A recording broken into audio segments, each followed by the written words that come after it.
YSR CP ఆధ్వర్యంలో doctor BR Ambedkar 70వ వర్ధంతి కార్యక్రమాలు రాష్ట్ర వ్యాప్తంగా నిర్వహించారు. తాడేపల్లిలోని పార్టీ కేంద్ర కార్యాలయంలో అంబేద్కర్ చిత్రపటానికి పూలమాలలు వేసి పార్టీ నేతలు పూలమాలలతో వేసి నివాళులర్పించారు. మేము మనుషులుగా గుర్తింపబడాలి అనంటే, మేము బాగా చదువుకోవాలి అనంటే, మా బిడ్డలు విదేశాలకు వెళ్ళాలంటే, మా ఒంటి నిండా కప్పుకోవడానికి బట్టలు ఉండాలంటే, ఓ ఇల్లు ఉండాలంటే, ఇంటి పట్టా ఉండాలంటే కేవలం రాజశేఖర రెడ్డి గారి కుమారుడు శ్రీ వైఎస్ జగన్మోహన్ రెడ్డి గారు మాత్రమే ఈ రాష్ట్రానికి ముఖ్యమంత్రి అవ్వాలి అని ప్రగాఢంగా ప్రతినబూనుతున్నాం. మాకు మరే అవకాశం లేదు, మరే ఇతర లక్ష్యం లేదు.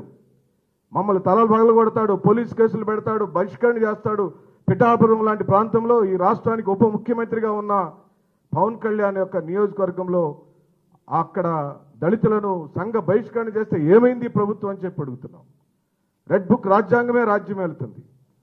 బాబాసాహెబ్ అంబేద్కర్ విగ్రహాన్ని నిలువెత్తున 400 కోట్ల రూపాయలతో 306 అడుగుల ఎత్తున వైఎస్ జగన్మోహన్ రెడ్డి గారు నిర్మిస్తే దానికి కేవలం నీళ్లు పెట్టేదానికి కూడా ఈ రోజున ఈ ప్రభుత్వానికి స్పృహ లేదు.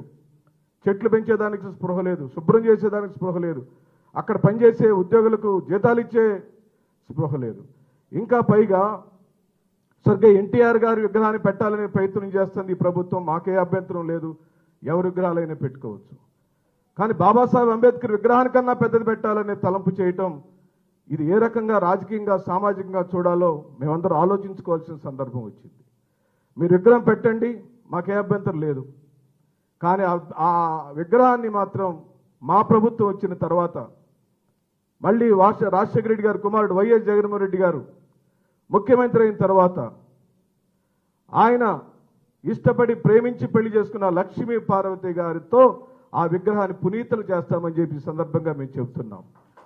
ఈ రోజున ఈ రాష్ట్రంలో ఎటు చూసిన అన్యాయం, ఎటు చూసిన అక్రమాలు, ఇప్పటికి కూడా ఒక భగవద్గీత, ఒక బైబిల్ లేకపోతే వేదంతో కూడా సమానంగా మనం భావించవచ్చు. అటువంటి మహనీయుడు మన సమాజంలో, మానవ సమాజంలో పుట్టి అందరికీ ఒక మార్గదర్శకుడయ్యాడు. ఇంకా ఆయన ఆశయాల్ని ఉపన్యాసాల్లో చెప్తారు, కానీ తర్వాత అనుసరించే విధానంలో ఎవరు కూడా ఇంతవరకు పాలకులు అనుసరించిన విధానంలో ఒక్క జగన్మోహన్ రెడ్డి గారు మాత్రం నిజంగానే ఆయన ఆశయాల ఆకాశంలో వెలిగేటువంటి మరో సూర్యుడు లాంటి మన జగన్మోహన్ రెడ్డి గారు అని చెప్పుకోవాలా. మహానుభావుడు. నిజంగానే ఆయన ఆశయాలు తూచా తప్పకుండా అన్ని వర్గాలకు న్యాయం చేసిన ఏకైక నాయకుడు ఎవరైనా ఉన్నారంటే జగన్మోహన్ రెడ్డి గారే. ఆయన పార్టీలో మనందరం పనిచేస్తున్నందుకు గర్వంగా నేను ఫీల్ అవుతూనే ఉంటాను. చంద్రబాబుకు వీలు కాలేదు, లేకపోతే రాత్రికి రాత్రి అంబేద్కర్ విగ్రహాన్ని ఎత్తుకుపోయి ఎక్కడన్నా పడేసేవాళ్ళు కూడా. అది కానీ అంత పెద్ద ఎత్తులో అసలు ఆ సాహసం చూడండి.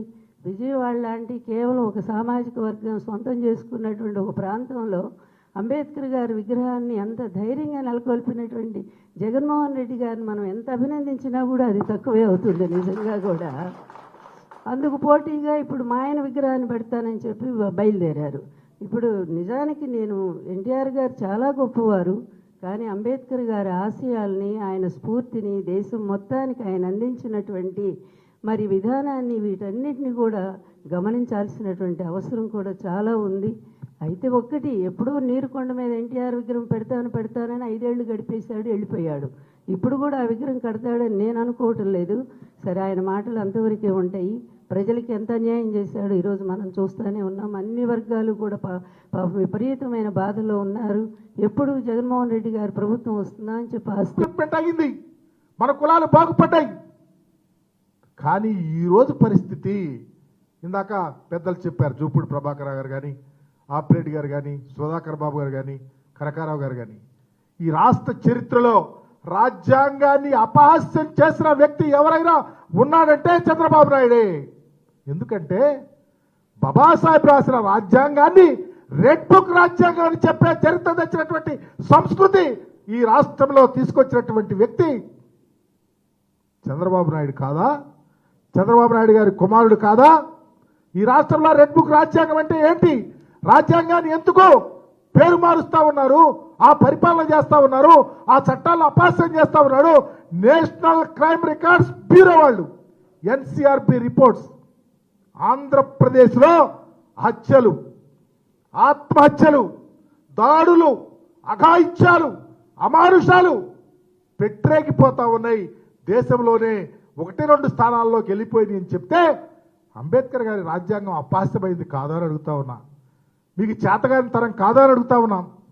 ఎందుకు ఆలోచిస్తలేదు? బహిరంగంగా దాడులు చేస్తూ ఉంటే, హత్యలు చేస్తూ ఉంటే, కేసులు చేస్తూ ఉంటే, మా చట్టాలను మీ చుట్టాలుగా తీసుకెళ్లి పరిపాలన చేస్తూ ఉంటే, ఎస్సీ ఎస్టీ అట్రాసిటీ చట్టం ఈరోజు నిర్వీర్యం చేస్తున్నది మీ ప్రభుత్వం కాదా అని అడుగుతా ఉన్నాం. మా హక్కు, మా చట్టం, మాకు ఆపదొస్తే అది వజ్రాయుధం. కానీ మా ఆపద, మా వజ్రాయుధాన్ని మీ ప్రభుత్వం నిర్వీర్యం చేస్తూ ఉంది. మీరు వాడుకొని ఇతర కులాల మీద కేసులు పెడతాకి ముందుకు వస్తూ ఉన్నారు. గమనించమని అడుగుతా ఉన్నాం. జగన్మోహన్ రెడ్డి గారు అలా చేయలేదే. బ్రహ్మాండం వంటి పరిపాలన చేశారు. కానీ ఈరోజు ఇందాక మా సోదరులు చెప్పారు, 125 అడుగుల విగ్రహం, 81 అడుగుల పెడస్టల్, ఈ భారతదేశంలో కదా ప్రపంచం గర్వించదగినటువంటి ఒక విగ్రహాన్ని ఎవరు అడగకుండా జగన్మోహన్ రెడ్డి గారు 400 కోట్ల పైబడి వెచ్చించి పెడితే, అంబేద్కర్ భావజాలాన్ని భావితరాలకు కనిపించకుండా చేయాలని ఒక